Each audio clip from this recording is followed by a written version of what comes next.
Y equals cos theta plus 2 pi over 3. This is where the graphing starts to get a little tricky because we have to deal with the fractions in that we are going to move this one left 2 pi over 3. And so we have to take into consideration that we have a phase shift of left 2 pi over 3, and we still got to represent our key points, which our key points are always pi over 2 apart. So how we deal with this is that we're going to have to find a common denominator for our x-axis. So 2 pi over 3 and pi over 2, the common denominator is 6. And what that tells me is that my scale for the x-axis then is going to be pi over 6.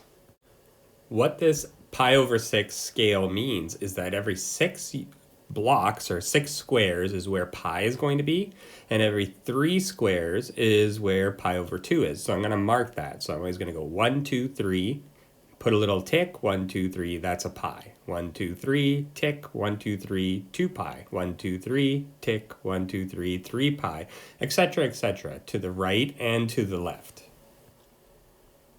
Now I got to scale the y-axis.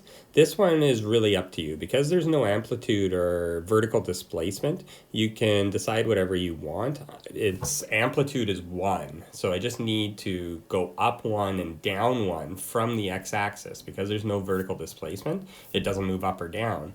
So I'm going to just choose 3 squares because I think it'll look nice, but it's up to you. If it's easier with just 1 square, or you want to do 6 squares because you really want it to be big, it's totally your decision.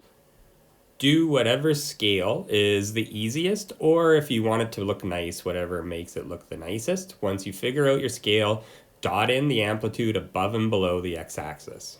Now I'm going to convert my phase shift and the key points to both be in sixths so that I know where they are on that x-axis, which is in sixths. So pi over 2 is 3 pi over 6. So I know that's every 3 squares is a key point. 2 pi over 3 to the left in sixths is 4 pi over 6 to the left.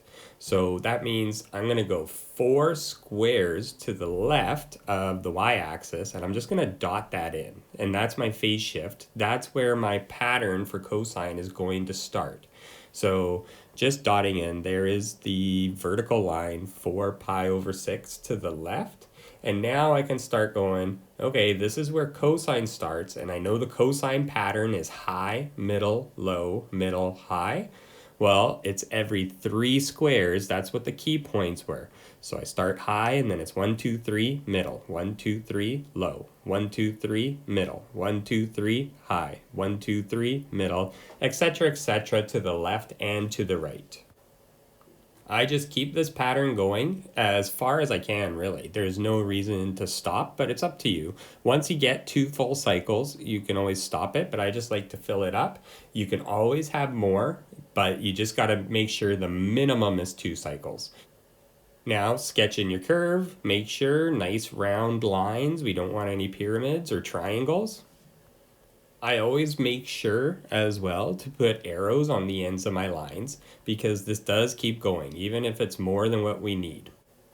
Lastly, you don't need to show how many cycles your graph is. It just needs to be at least 2 cycles, but this is showing more that even though this is a cosine curve, I can mark off from anywhere to where it repeats. And this shows I got more than 3 cycles because I went a little farther to the right.